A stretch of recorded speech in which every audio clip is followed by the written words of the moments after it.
Pastor Roy Gerhardt from Galloway United Methodist Church in Franklin, Pennsylvania, sharing a few words of encouragement to help us follow after Jesus. Back in the 60s or 70s, there was a song that came out on the radio saying, "Lean on me. When you're not strong, I'll be your friend. I'll help you carry on."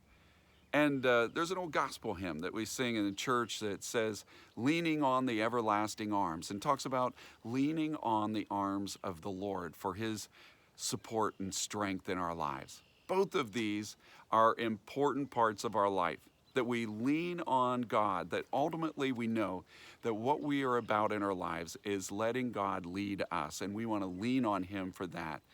But also along the way, we lean on each other. In fact, God put us together intentionally in our families and in the family of God, in the church, to be able to do just that, to lean on each other, to gain extra strength, to gain wisdom and help to live our lives following after the Lord.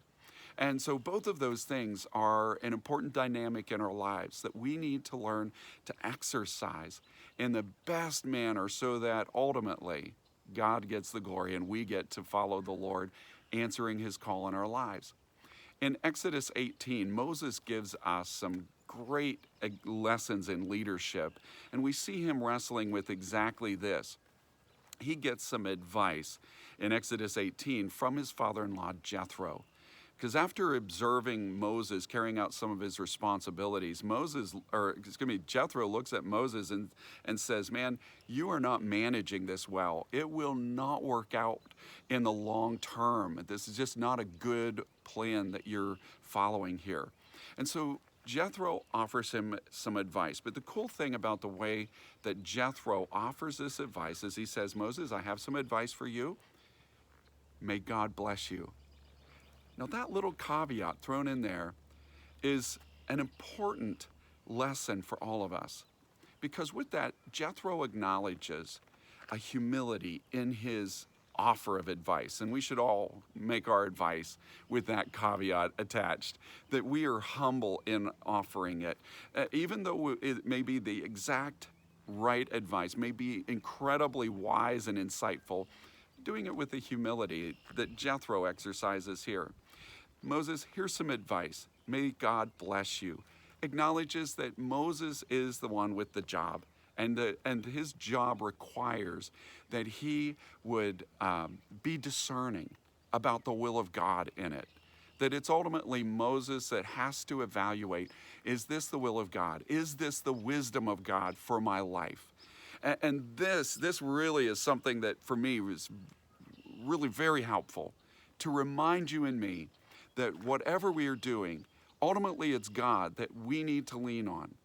But in due course of that, we can get some great advice from other people, and we just need to there be really then careful in exercising a discernment that allows the Holy Spirit to sort out truth from fiction, and to even take us out of the context of saying, well, that's a great idea, but is it God's idea? And that's the real catch in all of this.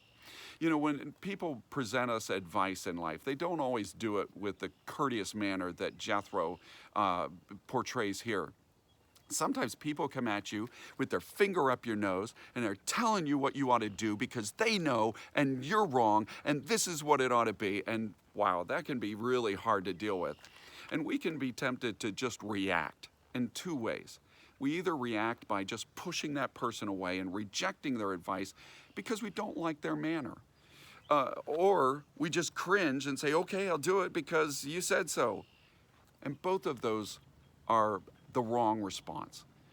I try to make sure that whenever people are giving me advice, that I kind of internally hit the pause button.